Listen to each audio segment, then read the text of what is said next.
Don't you ever wonder? Don't you ever want to know what it's like to be dead? Hello, it's Alex and welcome to Hey Little Thrifter. I'm here with another Nightmare Queens video where I talk about vintage horror written by women, and today I'm going to be talking about Prodigal by Melanie Tem.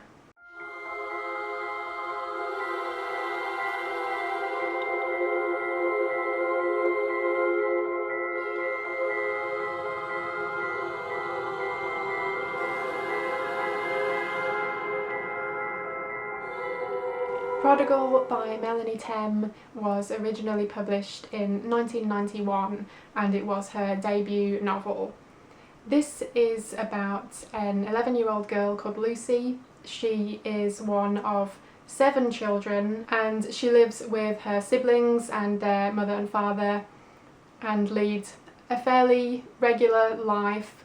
But the oldest child, Ethan, when he got into his teenage years, he started to rebel. He would stay out late, he started stealing, he started taking drugs, and eventually he was sent to a kind of juvenile home for children with, such problems. It's called New Beginnings, and he was there for a period of time, and at some point he went missing and has not been heard of since. So this has been a couple of years now and the family are still dealing with this disappearance. Some of the family think he is dead and have kind of moved on with that belief, and some of the family think he's still alive and could return at any moment. So our main character, Lucy, is an 11-year-old girl and she is dealing with this traumatic experience of her brother disappearing and them not knowing what happened to him. She also sees him sometimes. So is Ethan actually alive and he is returning to see Lucy at times? Or is he dead and she is just able to still see him somehow in some kind of supernatural way? Or is this all in Lucy's mind? So Lucy's older sister Ray, who is 13 going on 14, is with Ethan gone, is now the oldest child in the family, and she is also starting to go through a somewhat rebellious phase, and her parents are worried that she is going to go down the same path that Ethan did, so they're trying to do what they can to prevent that from happening. And Lucy, of course, is experiencing all of this and witnessing these things happen, and she's starting to wonder if the same thing that happened to Ethan will happen to Ray, and with her being the 3rd child, will it also happen to Lucy? One of their ways of trying to help Ethan was to send him to therapy, which he was going to visit a particular therapist on a regular basis. And now Ray is also seeing the same therapist, and Lucy is wondering if that's something she will have to do as well. The entire novel is told from Lucy's perspective, and I thought it was excellently written. It felt very genuine and authentic for the thoughts and feelings and experiences of an 11-year-old girl. So she is dealing with being a kid, getting older and starting to have those worries about, going into puberty and adulthood. She is dealing with being part of a large family, and while she loves them, she also has a lot of conflicted feelings about them too. She at times hates her family, especially her parents. She sees them as neglectful and that it was their fault that Ethan went missing. She also at times feels forgotten and invisible as being part of a big family, and the fact that not all of her parents' attention can be on her all of the time. She's also just dealing with everyday general kid stuff and petty things that, you know, happen in day-to-day life.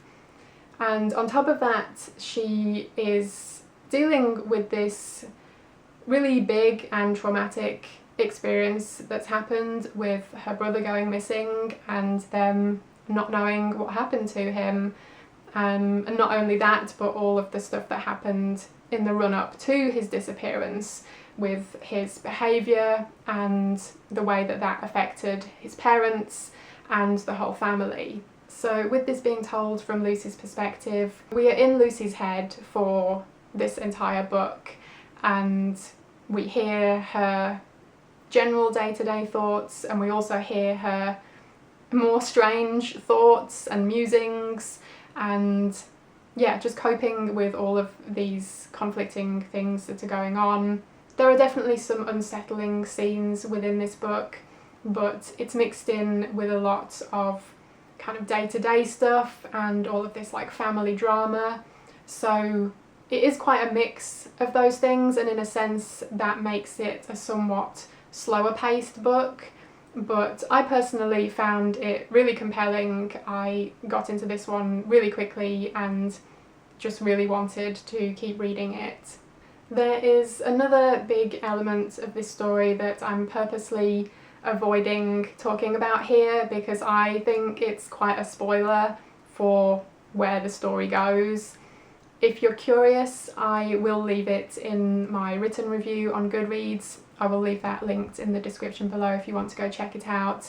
But yeah, I know people have differing opinions on what constitutes a spoiler or not, and yeah, I think this is a big element of a spoilery nature. So I'm not going to mention it here, but it is quite sinister, and the story goes in a direction that I wasn't expecting it to go in from the beginning of the book. It does take a while for this storyline to develop, and I thought it was really well written. Yeah, the way that the story unfolded was really well done, and it does get quite dark. There are some, like I said, some unsettling scenes in here, and especially towards the end, yeah, there are some pretty dark and disturbing things that go on. And I'll say up front, this is a rather ambiguous story.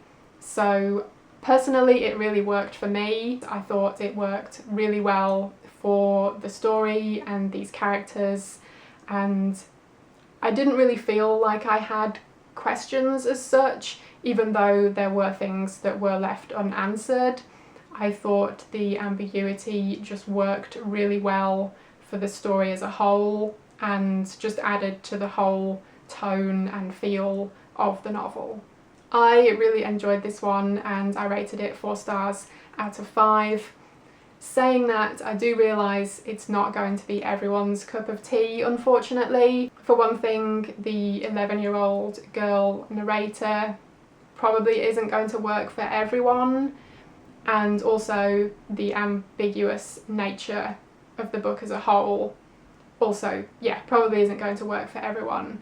Those 2 elements I thought were fantastic, and I thought they worked really, really well. But yeah, just throwing it out there that unfortunately, yeah, it's probably not going to be everyone's thing. But I do hope this interests some people enough to want to go pick it up and check it out for themselves, because I really do recommend it. This is a really unique read, I think, and yeah, I'm not sure I've read anything quite like it. Just the manner of the storytelling and the story itself were, yeah, really unique. When I went into this book, I didn't really know much about the story, but one of the reasons I was intrigued to read this book is that it was published as part of the Del Abyss line, and another book published within that line was The Cipher by Kathy Koja, which is utterly amazing.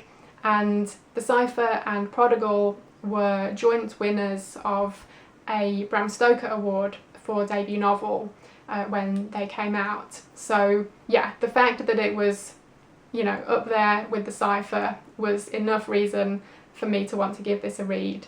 But I am glad that I went into this not really knowing too much, because yeah, I didn't have any expectations of the story itself and where it was going to go. So I don't want to give away too much here, because I enjoyed the experience of not knowing too much and just diving in. So yeah, hopefully what I have mentioned will be enough to intrigue some of you. I also want to give a big shout out to Nick at Spooky Noodles, because he very kindly sent me this copy. We were talking about Melanie Tem a little while ago, and yeah, this is a book that I've really been wanting to read for quite a while, and he had an extra copy which he very generously sent my way. So thank you again, Nick, for doing that. I really appreciate it. And yeah, definitely go check Nick out if you're not already following him. He is another big horror fan, and I will leave his channel linked below. So yeah, definitely go check him out.